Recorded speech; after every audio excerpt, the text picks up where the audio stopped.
Sir ఇప్పుడు మనము రాబోయేటువంటి పార్లమెంట్ ఎలక్షన్స్ గురించి మాట్లాడుకుంటే కనుక ప్రధానమైనటువంటి 3 పార్టీలు కూడా బరిలో ఉన్నట్టు కనిపిస్తున్నాయి మనకి.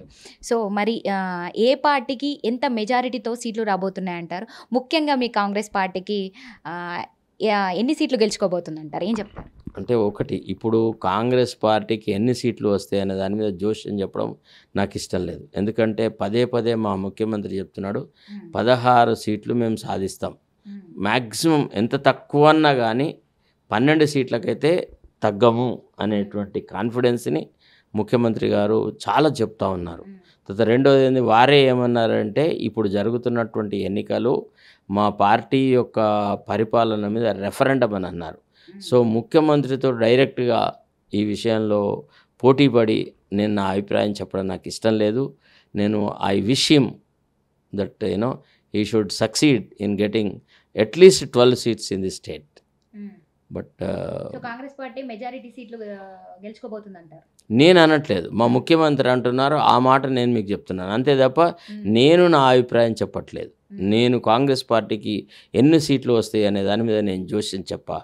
కానీ ఎన్నికల రిజల్ట్స్ వచ్చిన తర్వాత తప్పకుండా ఈ విషయం మీద పూర్తి విశ్లేషణతో జరిగిన విషయాలన్నిటి మీద నేను మీతో మాట్లాడతాను. ఇంకో క్వశ్చన్ సార్, ఇప్పుడు ఈ 3 పార్టీల గురించి మాట్లాడుకుంటే మీ కాంగ్రెస్ పార్టీతో ఏ పార్టీ గట్టి పోటీని ఇస్తుందంటారు?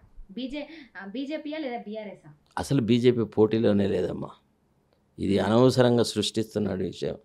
BJP is not in the contest at all. ఏవో ఈ 1-2 నియోజకవర్గాలు ఏది ఎక్కడమ్మా, అసలు బీజేపీ పోటీ ఇచ్చేటువంటి స్థానాలు ఏమున్నాయి? ఓన్లీ మల్కాజ్గిరి, సికింద్రాబాదు, తర్వాత చేవేళ్ళ, ఇట్లాంటి ఒక 4-5 స్థానాలే తప్ప అసలు బీజేపీ అంటే మిగతా అటువంటి ఏదైతే రూరల్ బ్యాక్గ్రౌండ్ ఉన్నటువంటి ప్రాంతాలలో అసలు బీజేపీకి నామరూపాలు లేవు. అసలు ఆ పార్టీకి మనుగడే లేదు, ఆ పార్టీని నమ్మినాడు లేదు, చూసినాడు లేదు. ఎవరు అవునన్నా కాదన్నా ఇది వాస్తవం. BJP is an urban oriented party. ఇంకా కూడా గ్రాస్ రూట్ లెవెల్లో ప్రజల మధ్యలోకి బీజేపీ వెళ్ళలేదు, వెళ్ళే అవకాశాలు కూడా తక్కువ.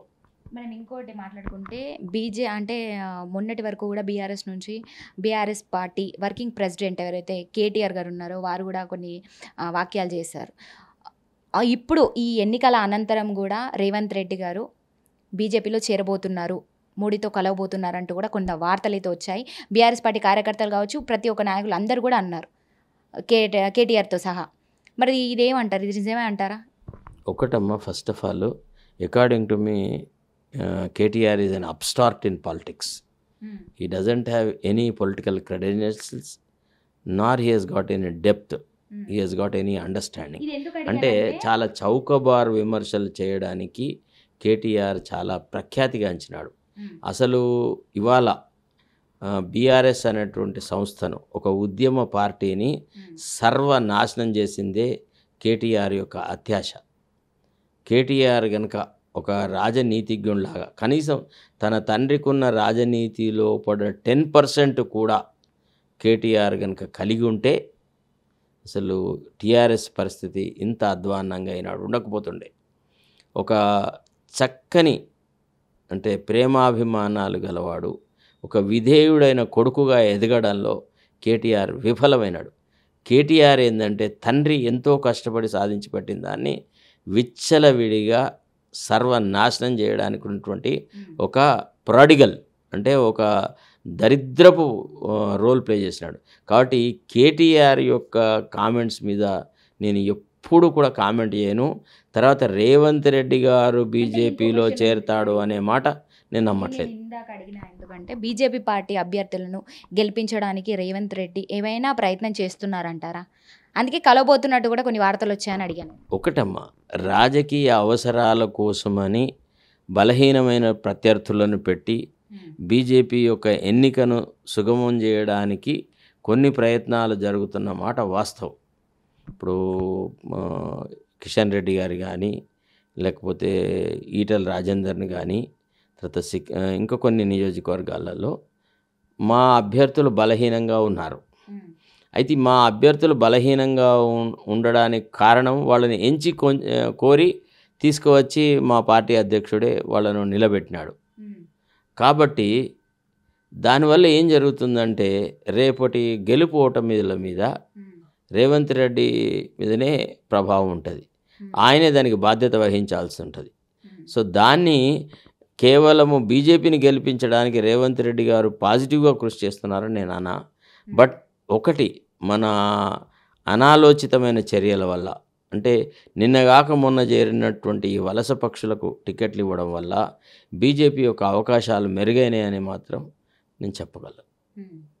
సరే, ఇప్పుడు తీన్మార్ మల్లన్న కాంగ్రెస్ పార్టీ అభ్యర్థి, కాంగ్రెస్ పార్టీ పూర్తి మద్దతుతో కూడా ఇప్పుడు ఎమ్మెల్సీకి కూడా అంటే పోటీ చేసినటువంటి పరిస్థితి కనబడుతోంది. వరంగల్, నల్గొండ, ఖమ్మం నుంచి ఎమ్మెల్సీ ఎలక్షన్స్లో వీళ్ళు ఉంటున్నారు ఈ బరిలో. అదేవిధంగా బక్క జడ్సన్ గారు కూడా ఇండిపెండెంట్గా పోటీ చేస్తున్నారు.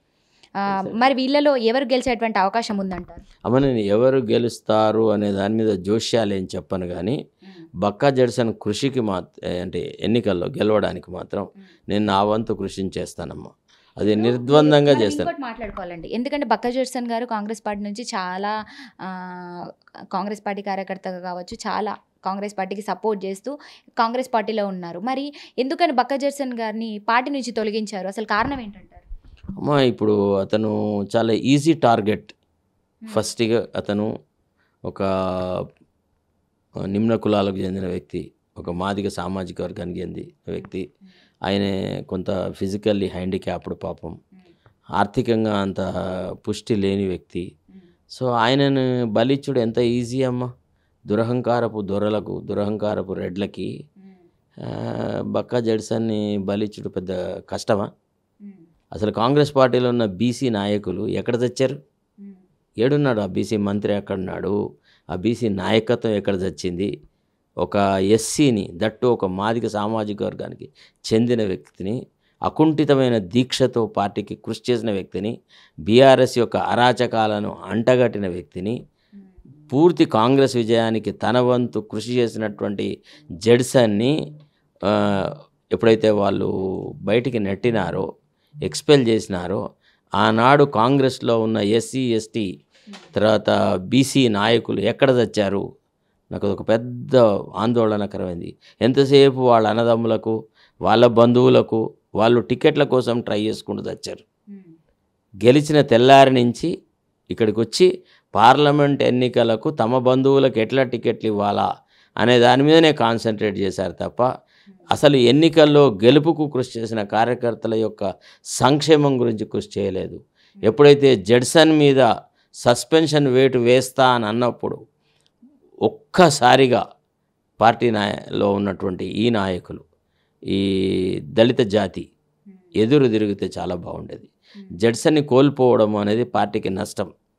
సరే, జడ్సన్ రేపు గెలుస్తాడా, గెలవనిస్తాడా, ఏం జరుగుతుంది, that is a different issue. ఎందుకంటే కాంగ్రెస్ పార్టీ అభ్యర్థిని కాంగ్రెస్ పార్టీ ఎన్నో రకాలుగా ఆదుకుంటుంది. ప్రచార సరళిలో ఆదుకుంటుంది, వనరులను సమకూరుస్తుంది, ఎన్నో పనులు చేస్తుంది. అక్కడ కాంగ్రెస్ అభ్యర్థిని గెలిపించుకోవడం కంటే ఎక్కువగా శ్రద్ధ వాళ్ళు జడ్సన్ని ఓడగొట్టాలన్నటువంటి కృషి చేస్తారు. ఈ దౌర్జన్యాన్నే మేము ఎదుర్కొంటాం. దీన్నే చెడల్లు అని తగిలేలాగా జడ్సన్ని గెలిపించి, ఈ దురహంకారంతో ప్రవర్తిస్తున్నారు కదా కాంగ్రెస్లో కొంతమంది ఉన్నత కులాలకు చెందిన నాయకులు, మా ఇష్టం, మేమే డిసైడ్ చేస్తాం, ఎవరికి పార్టీ టికెట్ రావాలన్నా, ఎవరికి అధికారం రావాలన్నా మా వల్లే జరుగుతుంది అని చాలా దురహంకారంగా మాట్లాడుతున్నారుగా. They have thrown the gauntlet, we will pick it up. మేము చూపెడతాం సామాజిక కార్యకర్తలము, తర్వాత ఈనాడు ప్రజా సంఘాల వాళ్ళు ఉన్నారా, సోషల్గా ఉన్నటువంటి అన్ని గ్రూప్స్, ముఖ్యంగా యువకులు, చదువుకున్నటువంటి యువకులు ఈనాడు సోషల్ మీడియాలో చాలా యాక్టివ్ ఉన్నారు. వాళ్ళు గమనిస్తున్నారు. అంటే ఒక దళిత జాతికి చెందినటువంటి ఒక బిడ్డడికి జరిగిన అన్యాయాన్ని కనుక వాళ్ళు ఎదుర్కొని సరి అయిన సమాధానాన్ని చెప్పలేకపోతే ఈ యువకుల యవ్వనము వేస్ట్. వీళ్ళని ఎవ్వడు పట్టించుకోడు. ఇది ఒక challenge to all the youth, especially the graduates. మీరు డబ్బులకు అమ్ముడు పోతారా? కాంగ్రెస్ యొక్క చేస్తున్నటువంటి కాంగ్రెస్ అంటే ఏ రకంగా అయితే ఒక దళిత బిడ్డకు అన్యాయం చేశారో దాన్ని మీరు సమర్థిస్తున్నారా అనే విషయం మీరు ఆలోచించాలి. ఏ యువకుడికైనా, ఏ యువతికైనా, ఏ చదువుకున్న వాడికైనా, ఉపాధ్యాయులకు, డాక్టర్లకు, లాయర్లకు, ప్రతి ప్రొఫెషనల్స్కి నాదొక విజ్ఞప్తి, అయ్యా ఆలోచించుకోండి ఒక్కసారి. సమాజంలో జరిగేటువంటి ఈ దౌర్జన్యాన్ని, దళితుడి మీద జరిగేటువంటి ఈ దౌర్జన్యాన్ని మీరు ఎదుర్కోలేకపోతే మీ యొక్క జీవితం వృధా, మీరు ఎందుకు పనికిరారు. ఇవి ఇట్లనే పెట్టరేగిపోతుంది. ఎట్టి పరిస్థితులలో జడ్సన్ను గెలిపించడం ద్వారా దౌర్జన్యానికి స్థానం లేదు. సత్యమేవ జయతే, సత్యమే గెలుస్తుంది, నిజమే గెలుస్తుంది. పార్టీకి అకుంఠిత దీక్షతో కృషి చేసిన ఒక కార్యకర్తే గెలుస్తాడు. నేను ఇంకా కూడా జడ్సన్ని కాంగ్రెస్ నుంచి విడదీసి చూడట్లేదు. నాకు ఇప్పటికీ జడ్సన్లో ఒక కాంగ్రెస్ కరడుగట్టిన కాంగ్రెస్ నాయకుడే కనపడుతున్నాడు. ఎందుకంటే నాకు ఈ వలస పక్షులను ఎందుకో వాళ్ళని కాంగ్రెస్ వాళ్ళుగా గుర్తించేటువంటి ఆలోచన నాకు ఉండదు. వాళ్ళ అవసరాల కోసం పార్టీలో చేరినారు తప్ప వాళ్ళు ప్రజాభ్యుదయం కోరి కానీ ప్రజల మేలు కోరి కానీ జరిగిన వాళ్ళు కాదు. ఎవడి కృషితో పోల్చినా ఎవడు కూడా జడ్సన్ చేసినటువంటి ఉద్యమ రీతిలో జడ్సన్ చేసినంత పట్టుదలతో కృషి చేయలేదు. ఇప్పుడు ఒక్క మాట అడుగుతా సార్ నేను, ఇప్పుడు అంటే కాంగ్రెస్ పార్టీ కష్టపడ్డటువంటి అంటే చెమట ఒడిచినటువంటి పార్టీ కోసం కృషి చేసినటువంటి కార్యకర్తల్ని కావచ్చు గుర్తిస్తుందంటారా, గుర్తించట్లేదంటారా? ఒక్కటమ్మా, ఒకళ్ళిద్దరు ఇప్పుడు మందను కాస్తున్న కాపరి మొత్తం జంతువులన్నీ నావే అని అనుకుంటే అది వాడంత మూర్ఖత్వం ఇంకోట్లేదు. వాడు ఓన్లీ కాపరి మాత్రమే. ఇప్పుడు మన ఊర్లలో ఊరందరి బర్లను, ఊరందరి గేదెల్ని, ఆవులని ఒక ఆయన కొట్టుకొని పోతుంటాడు. ఆయనకు అహంకారం ఎక్కువ వచ్చేసేసి అబ్బా నాకు ఎంత పశు సంపద ఉంది అని అనుకుంటే అది వాడంత మూర్ఖత్వం ఇంకోటి లేదు. ఎందుకంటే సాయంత్రానికి ఏ ఆవులు వాళ్ళ యజమానింటికి పోతాయి, ఏ గేదెలు వాళ్ళ యజమానింటికి పోతుంది, మళ్ళా వాడు ఏకాకిగానే నిలబడతాడు సాయంత్రానికి. కాబట్టి ఈనాడు అతని అంటే వాళ్ళ ఆలోచన ఏంది, మేము అధికారంలో ఉన్నాము, మా చేతిలో అధికార పగ్గాలున్నాయి, మేము ఏరి కోరి కొందరిని నరుకుతాం అనేటువంటి వాళ్ళ దురహంకారాన్ని వాళ్ళు ప్రదర్శిస్తున్నారు. సో ఈ దౌర్జన్యానికి సమాధానం ఇస్తాం. అమ్మ ఇప్పుడు చూడు, ఎన్నో రకాలుగా దౌర్జన్యం చేసిన కేసీఆర్నే మట్టి గరిపించినాం, భూమిలో పాతి పెట్టినాం. మా ఒక్క దళిత సోదరిని కాపాడుకోలేమా మేము? మీరు అన్నట్టుగా కేసీఆర్ గురించి మాట్లాడితే కేసీఆర్ గారు కూడా ఇప్పుడు మళ్ళీ కాంగ్రెస్ అంటే వాళ్ళందరూ పార్టీ నాయకులు కావచ్చు, కార్యకర్తలు అందరూ కూడా ఎప్పటి నుంచో ఇది పట్టుబట్టి కూర్చున్నారు, ఇదే మాట చెప్తున్నారు. కాంగ్రెస్ పార్టీ 6 నెలల్లో కూలిపోతుంది అంటున్నారు, 6 నెలల్లో కూలిపోయి మళ్ళీ బీఆర్ఎస్ ప్రభుత్వం వస్తుందంటున్నారు, మళ్ళీ సీఎం కేసీఆర్ గారే అవుతారంటున్నారు. మరి ఇది ఎంతవరకు వాస్తవం అంటారు? ఈ అవకాశాలు ఏమైనా ఉన్నాయంటారా? ఓ పక్క బస్సు యాత్ర కూడా సక్సెస్ఫుల్గా రన్ చేసుకుంటూ వెళ్ళిపోతున్నారు, ప్రజల మద్దతు కూడా మాకు ఇస్తున్నారు అని మాట్లాడుతున్నారు కేసీఆర్ గారు. మరి ఏం చెప్తారు? అంటే కేసీఆర్కు పగటి కళలుగానే అధికారం ఉంది అన్నారా, అదే ఆయన ఇష్టం. ఆయన గతంలో కూడా అదే పని చేసినాడు. 10 ఏళ్ళ ఆయన పరిపాలన అంతా కలలే కదా. ఆయన సత్యం చేసింది అన్నాడు. ఏ విషయంలో కూడా ఉద్యమ స్ఫూర్తితో పరిపాలన సాగించినాడు. ఒక దౌర్జన్యపు దొర కేసీఆర్ను ప్రజలు అప్పుడు అంత తొందరగా నమ్ముతారా?